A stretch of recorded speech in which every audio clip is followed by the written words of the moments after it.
Les vagues de la Méditerranée s'écrasaient avec fureur contre les rochers en contrebas. Comme si la mer elle-même hurlait sa rage. Maël, les larmes aux yeux, serra la main de Marine si fort que ses ongles s'enfoncèrent dans la peau. Tandis qu'un groupe de clients hilars les pointait du doigt, crachant des insultes qui lacéraient l'air comme des lames. Sale gouine. Rentrez chez vous, cria l'un d'eux. Et en un instant, une bouteille vide vola vers elle, s'écrasant à leurs pieds en éclats de verre qui scintillaient sous le soleil implacable de la Costa del Sol. Maël et Marine s'étaient rencontrés 2 ans plus tôt, lors d'un été pluvieux à Paris, dans un café du Marais où les cœurs battent au rythme des secrets partagés. Maël, avec ses 18 ans tout juste fêtés, était la fille aînée d'un magnate de l'industrie pharmaceutique. Un homme dont la fortune se comptait en milliards et dont le nom, Antoine Duval, faisait trembler les conseils d'administration. Elle avait grandi dans l'opulence d'un hôtel particulier sur l'avenue Foch, entourée de gouvernantes et de précepteurs, mais avec un vide immense au cœur, un vide que seule Marine avait su combler. Marine, de son côté, était la cadette, adoptée par Antoine après la mort tragique de ses parents biologiques dans un accident d'avion. À 17 ans, elle portait en elle une fougue rebelle, héritée peut-être de ses origines andalouses maternelles, et une sensibilité à fleur de peau qui la rendait vulnérable aux tempêtes émotionnelles. Cet été-là, Antoine avait décidé d'emmener ses filles en vacances dans un resort exclusif près de Marbella, en Espagne, un havre de paix pour les ultra-riches où les piscines à débordement se fondaient dans l'horizon marin. Pour resserrer les liens familiaux, avait-il dit, ignorant que les liens les plus forts étaient déjà tissés entre Maël et Marine. Non pas comme sœurs, mais comme amantes.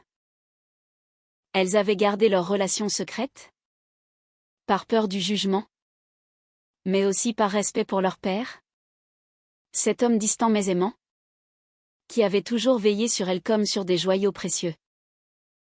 La première semaine fut un rêve éveillé. Les journées se passaient à flâner sur les plages privées, à siroter des cocktails sans alcool au bar en terrasse, et à échanger des regards complices sous les parasols. La nuit, dans leur suite adjacente, elles se glissaient l'une chez l'autre, leur corps se découvrant dans un ballet de tendresse et de passion. Je t'aime plus que les étoiles, murmurait Maël à l'oreille de Marine, tandis que celle-ci traçait des motifs invisibles sur sa peau. C'était un amour pur, intense, teinté de la fraîcheur de la jeunesse et de la profondeur des âmes sœurs. Mais le paradis se fissura un soir de fête. Le resort organisait une soirée gala, avec orchestre et feux d'artifice. Maël et Marine, ivres de joie, avaient dansé ensemble sur la piste, leurs mains enlacées, leur rire fusionnant avec la musique. Un baiser furtif, volé dans l'ombre d'un palmier, c'est là leur audace.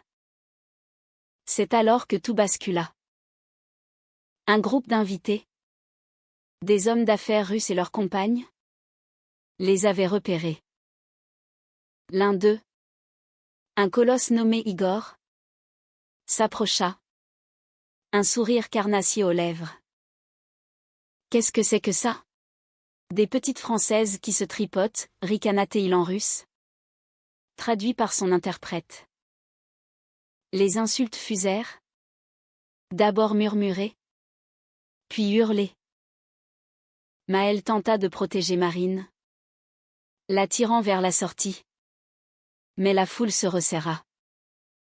Une femme, aux lèvres botoxées, cracha, dégénérée. Vous salissez cet endroit. Marine, les yeux emplis de fureur, répliqua, l'amour n'a pas de genre. Et certainement pas le vôtre. Mais cela ne fit qu'attiser la haine. Igor attrapa Maël par le bras, la secouant violemment. Je vais vous apprendre les bonnes manières, grogna-t-il.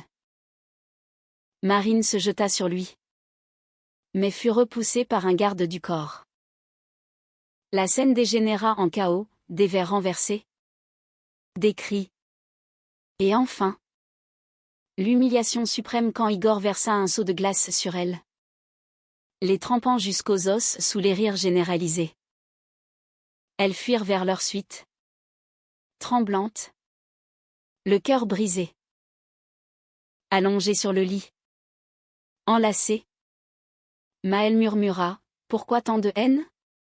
Nous n'avons rien fait de mal. » Marine, essuyant ses larmes, répondit, « Parce que le monde n'est pas prêt pour nous. » Mais nous, on l'est. Elles passèrent la nuit à se consoler, leur amour se renforçant dans l'adversité. Le lendemain matin, elles appelèrent leur père. Antoine, en réunion à Paris, raccrocha tout et prit le premier jet privé. À son arrivée, le resort bruissait encore des ragots.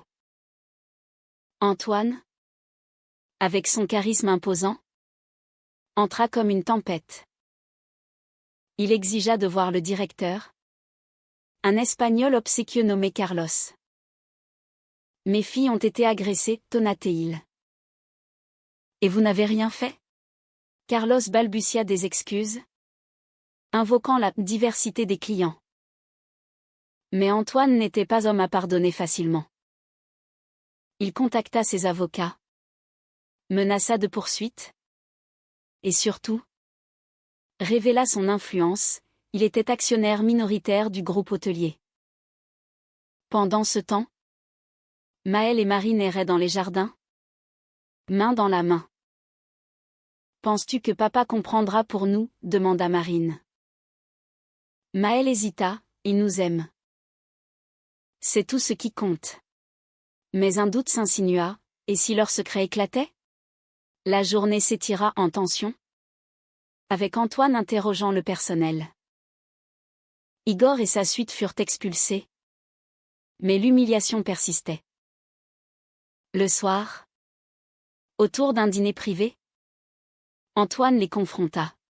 « Qu'est-ce qui s'est vraiment passé ? » Maëlle, la voix tremblante.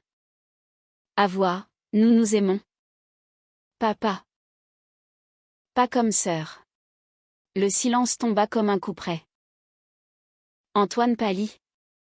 Puis ses yeux s'emplirent de larmes. « Mes filles. Pourquoi ne m'avez-vous rien dit ? » Ce fut le début d'une conversation longue, émouvante, où les barrières tombèrent. La nuit enveloppait le resort d'un manteau d'étoiles. Mais dans la suite d'Antoine, l'atmosphère était lourde de révélations. Marine, assise sur le canapé en cuir blanc, fixait le sol en marbre, tandis que Maëlle serrait sa main comme un ancre dans la tempête. Antoine, debout près de la baie vitrée donnant sur la mer Noire, prit une profonde inspiration. « Je vous ai élevée pour que vous soyez heureuse, dit-il d'une voix rauque. Si votre bonheur est ensemble, alors je l'accepte.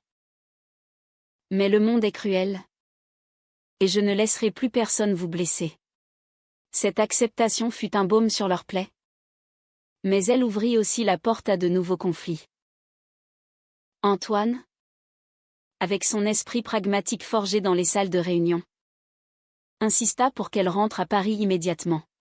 « Ici, vous n'êtes pas en sécurité, argua-t-il. Maëlle protesta, « Nous ne pouvons pas fuir éternellement. Nous devons affronter cela. » Marine, plus impulsive, ajouta, « Et si on restait ? Pour montrer que nous n'avons pas peur. » Antoine céda à contre-cœur, mais posa une condition, il resterait avec elle, veillant comme un lion sur ses lionceaux. Les jours suivants furent un mélange de guérison et de tension latente. Le resort, sous la pression d'Antoine, organisa une session de sensibilisation à la diversité, Mais les regards en coin persistaient. Maël et Marine profitèrent de moments volés, des promenades sur la plage au lever du soleil, où elles marchaient pieds nus dans le sable humide, échangeant des promesses éternelles. Toi et moi contre le monde, chuchotait Marine, ses lèvres effleurant l'oreille de Maël. Leur amour, autrefois clandestin, fleurissait au grand jour, nourri par l'adversité. Pourtant, une ombre plana, Sofia, une serveuse du resort, une Espagnole aux yeux sombres et au sourire envoûtant. Elle avait assisté à l'incident et s'était approchée d'elle le lendemain, offrant des excuses au nom du personnel. « Je suis désolée pour ce qui est arrivé », avait-elle dit en français impeccable, appris lors d'un séjour à Lyon. Sofia, 20 ans, était ouvertement lesbienne dans sa vie privée, et une amitié naquit rapidement. Elles passèrent des après-midi à discuter au bord de la piscine, Sofia partageant des histoires de son coming-out difficile dans une famille conservatrice andalouse. Maël se sentait attiré par l'énergie de Sofia. Une attirance platonique mais intense, qui éveilla en Marine une jalousie sournoise. « Elle te regarde trop », murmura Marine un soir, alors qu'elle se préparait pour le dîner. Maël rit, c'est ridicule. Tu es tout pour moi. Mais les graines du doute étaient semées. Sofia, innocente ou non, devint un catalyseur. Lors d'une soirée privée organisée par Antoine, Sofia fut invitée. Sous l'effet du vin espagnol, elle confia à Maël, « Tu es chanceuse d'avoir Marine. » Mais si les choses changent. Le sous-entendu plana. Et Marine, qui avait surpris la conversation, explosa. La dispute éclata dans leur suite. « Tu flirtes avec elle », accusa Marine, les larmes coulant. Maël, stupéfaite, répliqua, « C'est faux. C'est toi qui imagines des choses. » Les mots blessants fusèrent, ravivant les blessures de l'humiliation initiale. Marine, blessée dans son orgueil, claqua la porte et erra seule dans les jardins. Là, elle rencontra Igor, qui n'avait pas encore quitté les lieux malgré l'ordre d'Antoine. Ivre, il l'aborda, la harcelant de nouveau. « Petite gouine, tu es seule maintenant ?» Marine, dans un moment de faiblesse, lui cracha au visage. Mais il la saisit, la plaquant contre un mur. Heureusement, un garde intervint, alerté par les cris. Antoine, informé, furieux, accéléra l'expulsion d'Igor. Mais le mal était fait, Marine rentra en pleurs, se jetant dans les bras de Maël. « Pardonne-moi », sanglota-t-elle. « Je t'aime tant que j'ai peur de te perdre. » Elles se réconcilièrent dans une étreinte passionnée, leur amour renforcé par la jalousie passagère. Pourtant, Sofia, sentant la tension, s'éloigna. Mais non sans laisser un message, l'amour vrai surmonte tout. Antoine, observant de loin, réfléchissait à sa propre vie. Veuf depuis 10 ans, il avait consacré son existence à ses affaires et à ses filles, négligeant ses propres émotions. Cette crise le força à affronter ses préjugés enfouis. Un soir, seul avec Maël, il confia, « J'ai toujours craint que vous ne souffriez comme votre mère. » Maël, ému, répondit, « Maman serait fière de nous. » Ces échanges tissèrent des liens plus profonds, transformant la famille. Mais le destin réservait une trahison plus profonde. Carlos, le directeur, jaloux de l'influence d'Antoine, contacta discrètement un tabloïd espagnol. Des photos volées de Maël et Marine enlacées furent publiées. Avec des titres sensationnels, les filles du milliardaire français dans un scandale lesbien. La nouvelle se répandit comme une traînée de poudre, atteignant Paris. Antoine, enragé, découvrit la source, Sofia, manipulée par Carlos qui lui avait promis une promotion.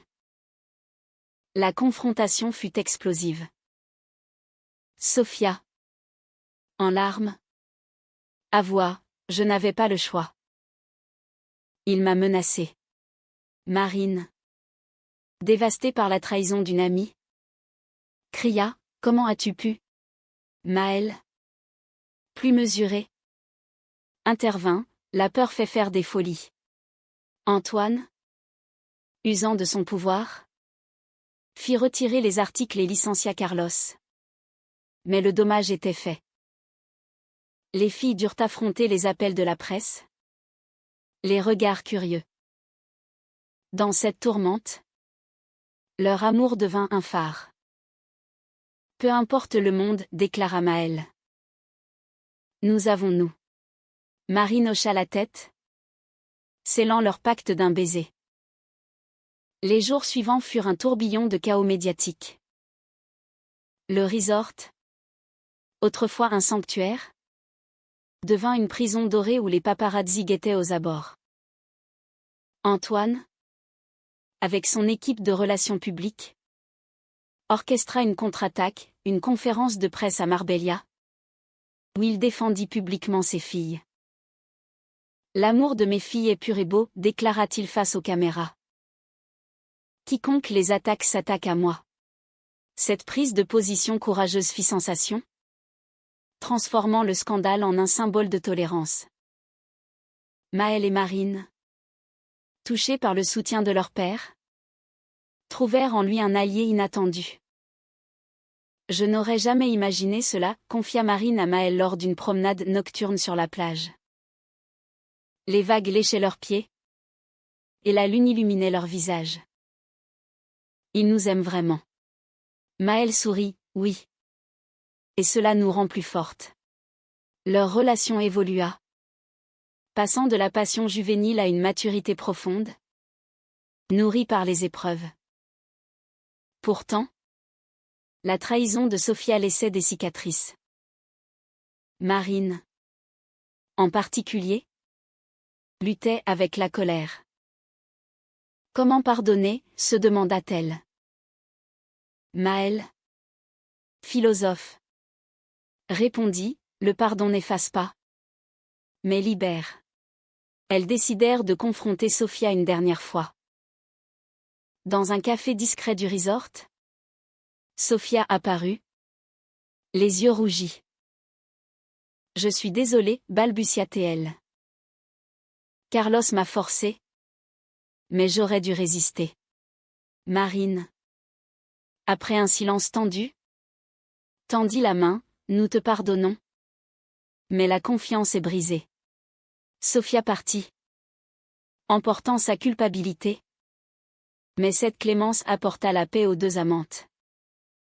Antoine, sentant le besoin de changement, proposa un voyage en famille à travers l'Andalousie. Pour guérir et redécouvrir nos racines, dit-il, rappelant les origines de Marine. Ils louèrent une villa à Séville, loin des flashs.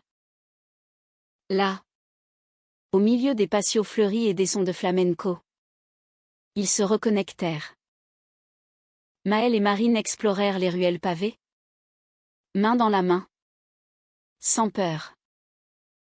C'est comme un nouveau départ, murmura Maël en embrassant Marine sous un oranger. Mais un nouveau conflit surgit, Antoine reçut une offre d'achat pour ses parts dans le groupe hôtelier, de la part d'un concurrent lié à Igor. C'était une vengeance déguisée. Ils veulent me ruiner, gronda Antoine. Maël, impliqué pour la première fois dans les affaires familiales, suggéra, utilisons cela pour promouvoir la diversité. Transformons les resorts en espaces inclusifs. Marine ajouta, avec des campagnes pour les droits LGBT. Antoine, Impressionné, accepta.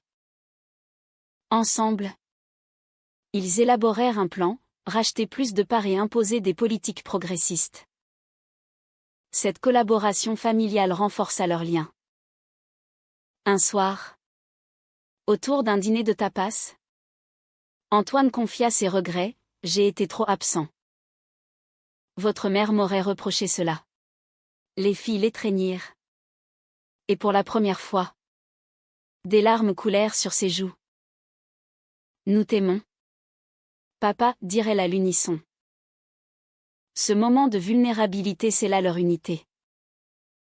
Pourtant, l'amour entre Maël et Marine affronta une épreuve intime. Marine, hantée par les insultes, douta de leur avenir. « Et si le monde nous sépare ?» pleura-t-elle une nuit. Maël, caressant ses cheveux, répondit, « Rien ne le pourra. Notre amour est plus fort que la haine. » Elles firent l'amour avec une tendresse infinie. Leur corps et âme fusionnant en une harmonie parfaite. Le climax arriva lors d'une fête à Grenade, où ils visitaient l'Alhambra. Un groupe d'activistes LGBT locaux les reconnut et les invita à un rassemblement. Maël et Marine prirent la parole, partageant leur histoire. « L'humiliation nous a rendus plus visibles, » déclara Maël. « Et visibles. Nous changeons le monde. » La foule applaudit. Et Antoine, en coulisses, sourit fièrement. Mais la trahison refit surface. Igor, via un intermédiaire, tenta de saboter la conférence en envoyant des perturbateurs. Des cris hostiles éclatèrent, rappelant l'incident initial. Marine, paniquée, se réfugia dans les bras de Maël. Antoine intervint, usant de sa stature pour calmer la foule. « Assez de haine », tonna-t-il. Les perturbateurs furent évincés, et la soirée se transforma en triomphe. De retour à la villa, épuisés mais victorieux, ils réfléchirent. « Nous avons gagné une bataille, » dit Antoine. Mais la guerre continue. Maël et Marine, enlacés, savaient que leur amour était leur arme la plus puissante. Les semaines suivantes marquèrent un tournant. Antoine, galvanisé par les événements, réforma son empire. Il lança une fondation pour les droits LGBT, nommée en honneur de ses filles, Fondation Maël Marine. Des millions furent investis dans des campagnes éducatives, transformant le scandale en force positive. Maël et Marine devinrent ambassadrices, voyageant en Europe pour partager leurs témoignages. « L'amour n'a pas besoin de permission, » disait-elle, inspirant des milliers. À Paris, de retour dans leur hôtel particulier, la vie reprit un cours nouveau. Antoine, plus présent, organisa des dîners familiaux où les rires résonnaient. Maël poursuivit des études en littérature à la Sorbonne, écrivant un roman inspiré de leur histoire, tandis que Marine se lança dans l'art, peignant des toiles abstraites capturant leurs émotions. Leur relation s'épanouit, avec des week-ends romantiques à la campagne, où elles se perdaient dans des champs de lavande, évoquant la Provence malgré leur bosse en Espagne. Pourtant, des ombres persistèrent. Igor, ruiné par les poursuites d'Antoine, envoya une lettre anonyme menaçante. « Vous payerez, » disait-elle. Antoine, prudent, renforça la sécurité, mais cela raviva les peurs. Marine, un soir de tempête, confia à Maël, « J'ai peur pour nous. » Maël, forte, répondit, « La peur est l'ennemi de l'amour. Nous la vaincrons ensemble. » Le dénouement survint lors d'un gala de charité à Madrid. Igor y apparut, ivre et désespéré, confrontant Antoine. « Vous avez détruit ma vie, hurla-t-il. Antoine, calme, répliqua, vous avez attaqué mes filles. C'était une erreur. Au lieu de violence, Antoine offrit une main tendue, repentez-vous, et je vous aiderai. Igor, stupéfait, s'effondra en larmes, avouant sa propre homophobie refoulée. Ce geste de clémence transforma l'ennemi en allié repentant, illustrant la puissance du pardon. Sophia, apprenant cela, contacta les filles. Vous m'avez inspiré, écrivit-elle. Je milite maintenant pour les droits en Espagne. Cette rédemption boucla la boucle, montrant que même les traîtres peuvent changer. Leur histoire culmina en un mariage symbolique, dans les jardins de leur villa andalouse. Antoine les mena à l'hôtel, les yeux humides. Je suis fier de vous, dit-il. Maël et Marine échangèrent des vœux, dans la joie et la peine. Pour toujours. La cérémonie, intime, fut un hymne à l'amour résili. Des années plus tard, assise sur la terrasse du resort réformé maintenant un bastion d'inclusivité, Maël et Marine regardaient leurs enfants adoptifs jouer. Antoine, grand-père attentionné, sourit, vous avez changé le monde. Leur voyage, de l'humiliation à la victoire, était une leçon d'humanité, l'amour triomphe, la trahison guérit, et la famille endure. Ainsi se termine cette saga, où le cœur humain, avec ses faiblesses et ses forces, tisse les fils d'un destin partagé. Dans les embruns de la Méditerranée, Maël et Marine trouvèrent non seulement l'amour, mais aussi la liberté d'être soi.